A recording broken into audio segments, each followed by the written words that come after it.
What's up, everybody? It's your boy Scummy Rebel here, and I've been replaying Fallout 4 again for the third time.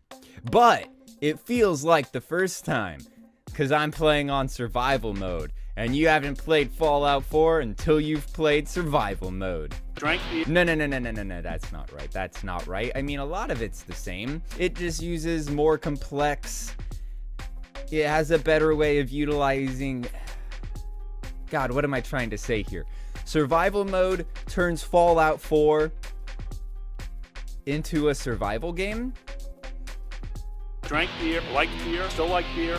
Okay, so Fallout 4. Great game. Love this game. Now, I know many say that Fallout 3 and New Vegas are better, but hear me out.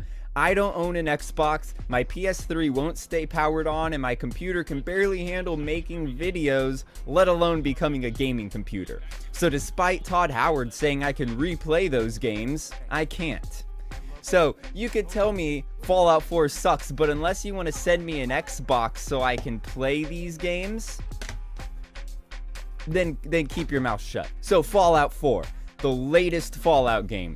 The latest single-player, offline, playable Fallout game.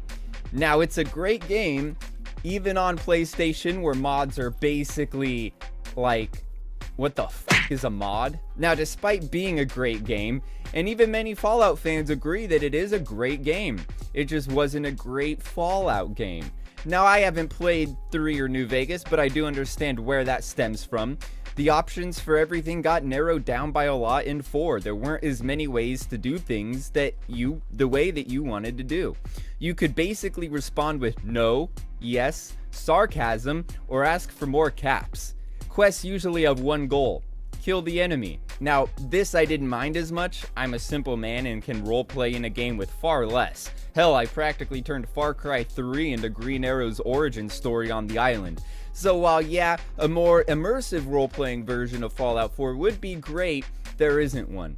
But there is a more immersive mode altogether that focuses on survival. So, survival mode. Where to start?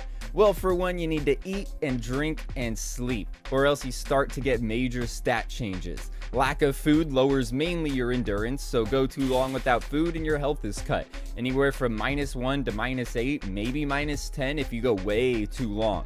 So killing all the animals and bugs you find and cooking them becomes a staple of this mode. You can eat the meat uncooked, but you may get parasites. You can also eat packaged food, but that has rads just like dirty water. So purified water becomes the second staple of this mode. If you don't drink enough water, your intelligence stats go down. So finding empty bottles in the early game is a must. You can fill them with clean or dirty water. In the later game, dirty water becomes more rare and can be used to make soups, which clean water can't for some weird reason. Then you have sleeping, which may be the most important. Water is the most constant thing to worry about, but not sleeping may have the most severe stat debuffs. Plus, sleeping is the only way to save the game. So with sleeping in a sleeping bag in the wasteland may be great to save, you can only sleep for 3 hours in a sleeping bag. If you become tired, 3 hours won't fix that. Usually not even the max 5 hours in a dirty mattress on the floor will help you, but it may buy some time before you become overtired or exhausted, and save your game. But a real bed, on a bed frame, for over 8 hours, that's the only way to become well rested. Now, the tired changes affect your AP refresh rate to as low as 50% on an average, and on a VATS heavy character, that is brutal. Also takes a lot longer to run back to a settlement. However, if you are out and you want to get rid of the stat changes so you can finish the dungeon you're in the middle of, Nuka-Cola now caffeinates. You will crash after, but it will get you through the battle wide awake. So all that makes having a main base of operations incredibly important, especially because you can't fast travel in survival mode. Yeah, that's right, no more fast traveling. Full of loot? Want to fast travel home, dump it all off and fast travel back? Tough luck. No fast travel means exploring in spokes, returning to your base frequently to drop off junk, cook food, pick up some water, and sleep in a real bed.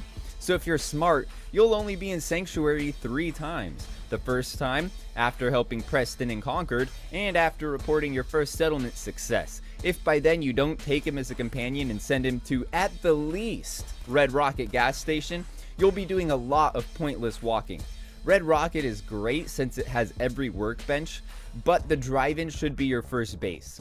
Hangman's Alley is great, but now that I've cleared most of the downtown area up until Good Neighbor, I'm wasting a lot of time traveling back to Hangman's Alley.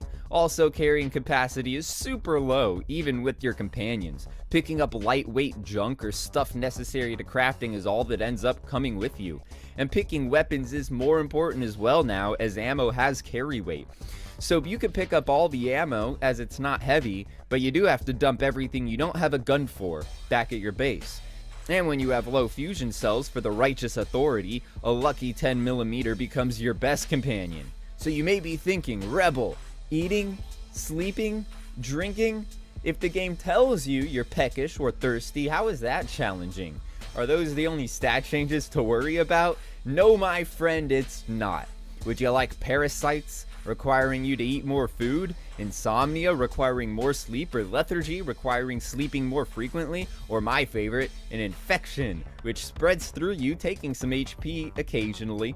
Yes, my friend, all are here, and while yes, a simple antibiotic will help, good luck finding enough to constantly heal you from all of this madness. They're pretty rare and can only be crafted with the Intelligence Level 7 Chemist perk. Not to mention that all drugs, well, all the curing drugs, they make you either dehydrated or require food, which makes sense. You can't take some pills on an empty stomach, or some will require more water for your system. So is that all? No, almost, but no, I got a couple more things here. So needing to eat, sleep, drink, and take meds, how is this realistic and immersive if I'm codenamed Secret Agent Bullet Sponge? Well, good point. Enemies deal 200% damage. Oh, so it's like hard mode, where you're not the bullet sponge, but every one of your enemies is? Nope, you deal 150% damage. And with some perks in your preferred gun class and an upgraded weapon, you're close to that 200% mark. So yeah, everyone is squishy, everyone is a glass cannon, whatever term you use, they die faster, but oh god, do you die faster too. And yeah, that's basically what survival mode is. It's great, and I'm having a blast playing it. It really makes the game feel like a lot of the stuff in the game makes more sense in survival mode. Doctors are actually relevant, sleeping bags all over the place are great, the cooking is more for eating than stat changes, but god, those stat changes are great. Certain perks make more sense. In fact, solar powered seems like a great perk. Couldn't get my endurance up fast enough because it's a level 10 perk, but +2 strength and endurance between 6 AM and 6 PM seems great. If you're smart and sleeping properly, exploring during the day is a great way to help you see what's coming, to see the area. So yeah, survival mode is really cool. No, I'm not saying it's the ideal way to play the game. I myself am tempted to load up a save from a different character on normal and replay maybe Far Harbor or Nuke World again. But if you have multiple characters, or if you have been wanting to play this game again, survival mode is a great option. The main challenge is getting past level 20. And being level 36, I do find myself dying still. Health regen is so slow, so getting overwhelmed is always possible. But even still, I recently took down the Mirelurk Queen in the Massachusetts State House, plus that Deathclaw in some basement somewhere, but I cheesed it by jumping on the cage and then back up to the electrical box. But hey, survival mode is about being smart. So yeah, that's gonna wrap this one up, guys. Just wanted to let you know where I've been for the past few days. Right here, surviving.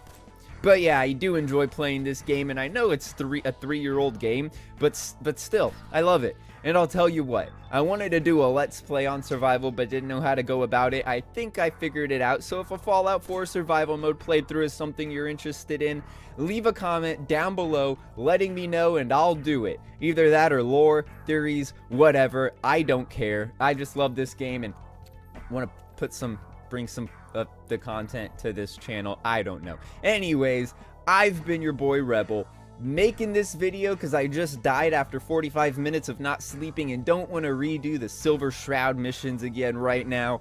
And until next time, peace.